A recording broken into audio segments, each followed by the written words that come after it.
Hi, everybody. This is Tanya from Tango Business Coaching. And today is day 20 of our 30-day leadership challenge. So we are two-thirds of the way through. Yesterday, we talked about authenticity. Today, we are going to talk about vulnerability. Those two sort of go hand in hand because you really actually need to be vulnerable in order to be authentic.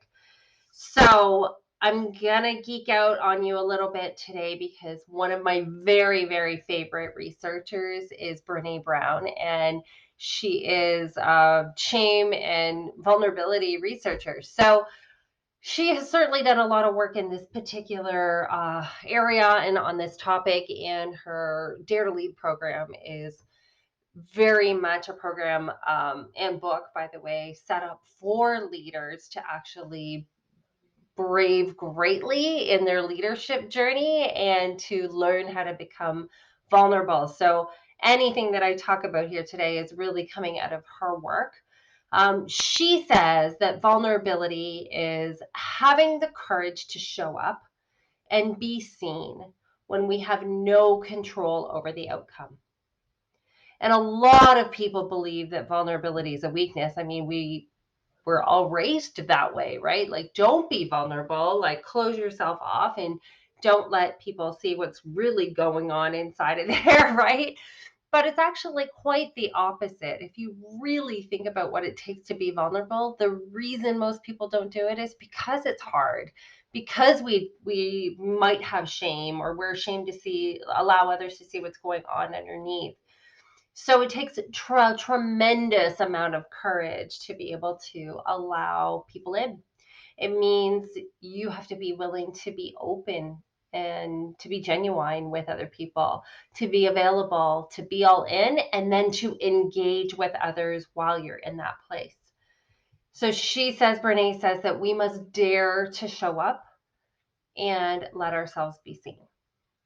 And when it comes to leadership, vulnerability is actually a sign of strong leadership.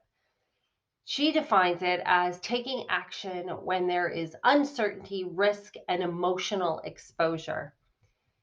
In a culture where there's zero tolerance for vulnerability, you just can't build the trust that you need. You can't have the tough conversations that need to happen in order for there to be a flourishing culture, in order for there to be flourishing productivity and amazing efficiency. And, all of that leads to a better bottom line, right? At the end of the day. So, again, vulnerability required for authenticity, required as a foundation for building trust.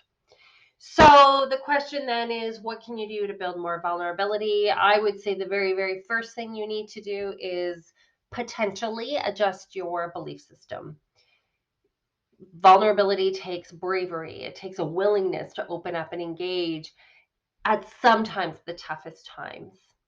It is not a weakness. So if you were raised or led to believe that vulnerability is a weakness, I would encourage you to first start there. Start with adjusting your belief system on that.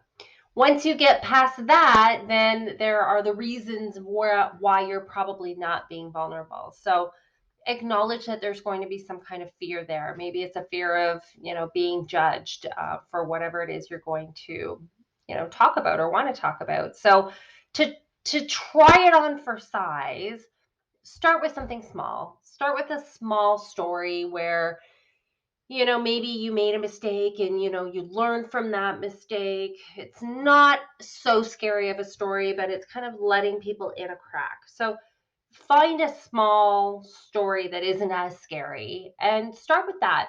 And then see how that lands with people. See if they relate to you. See if they, maybe engage with you a little bit more. So just try that on for size.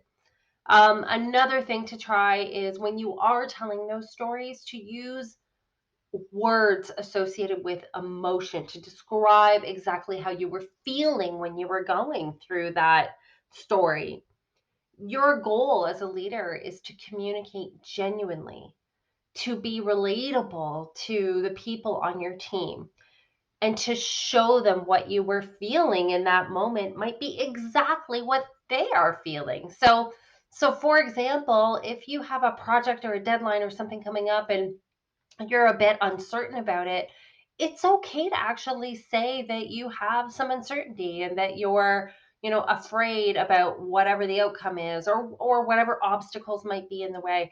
It's okay to say that, and then you follow it up with confidence on the plan and the fact that you're motivated and inspired about, the plan that's in place in order to accomplish the goal that you're setting out.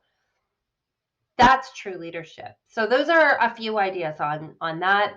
Your challenge for today, so it's a bit of a twofold challenge.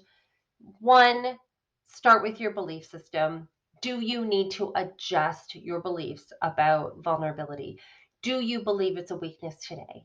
And if you believe that, then what do you need to do to challenge that belief system to believe that it's actually something that's necessary in leadership in order to become more authentic and to build trust with your team? So that's the first one, is take a hard look in the mirror on that. The second one is to go over to Brene's website, her Dare to Lead website, and do the assessment there. She has a Dare to Lead assessment that can give you measures on 4 different pillars that she has in there, but one of them is about vulnerability. So see where you stand on that assessment, and then take a step in the direction to become more vulnerable. What is one thing you can add into your practice in order to show up more vulnerable in your day to day? So I will put the link in the comments, but it is daretolead.brenebrown.com/assessment. So link in the comments for you. So try it out. Let me know what you think. Good luck on today's challenge. As always, check in, let me know how it's going. And if you need the 30-day challenge tracker, let me know. Happy to send that over to you. So until tomorrow, good luck with your vulnerability, and I will see you here tomorrow. Have a great day, everybody.